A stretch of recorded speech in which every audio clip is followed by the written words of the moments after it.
好，今天我们来介绍一款加油棒。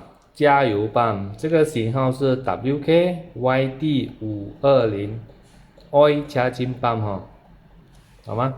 好，那么它有佩戴一个铝箱，铝箱来保存这个压油棒啊，保存这个油棒。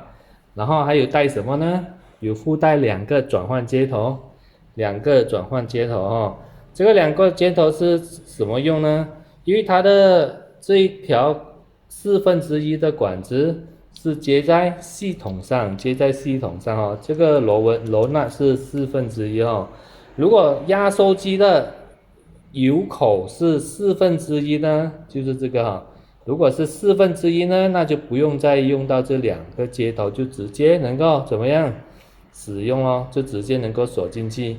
那遇到是3/8呢？遇到是压缩机的油口是3/8，那怎么办？那就进不了了，对不对？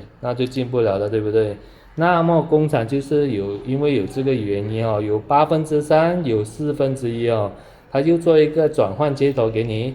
如果遇到3/8呢，就可以变成1/4了，那时候就可以把它锁进去了哈。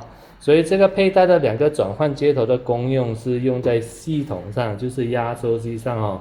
看它配什么那个油口，你们就可以变化啦，然后可以变化的解决那个油口的那个螺纹问题哦。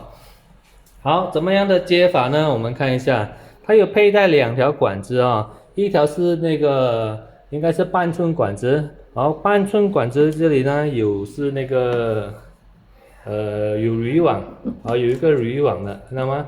这个铝网呢是放在油桶啊，新的油桶，然后我们就当这个新的油桶了啊。然后接在这个地方，这个是印，看到吗？那个进油的地方是接在印这个接口咯。然后out呢是接在出去哪里呢？就是出在我们的压缩机啊，出在我们的系统上哦，接在系统上，然后就是一进一出了啊，一个出口进，一个出口出了，好吗？这一个球阀这样子是锁了哈，那么这样子是开了，好吗？这样子是开。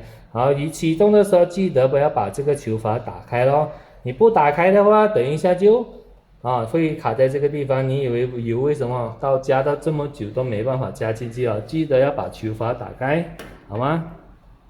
然后它开关在这个位置啊，开关在这个位置。那么来演示一下，油的吸了推动到系统上的情况是怎么样了哦？我们来启动，很简单的就这样启动，开关在这个位置哦。好，那个油就开始启动了哦，我们看一下，很快速的就会把油加满了哦，看得见吗？然后很快速的就会把油推到系统上去了，然后很快就能够加完，所以很轻松的把油加满哦，很轻松的会把油加满，所以有这个Oil Charging棒呢，非常轻松而省我们的时间，好，这款就是Oil Charging棒，谢谢。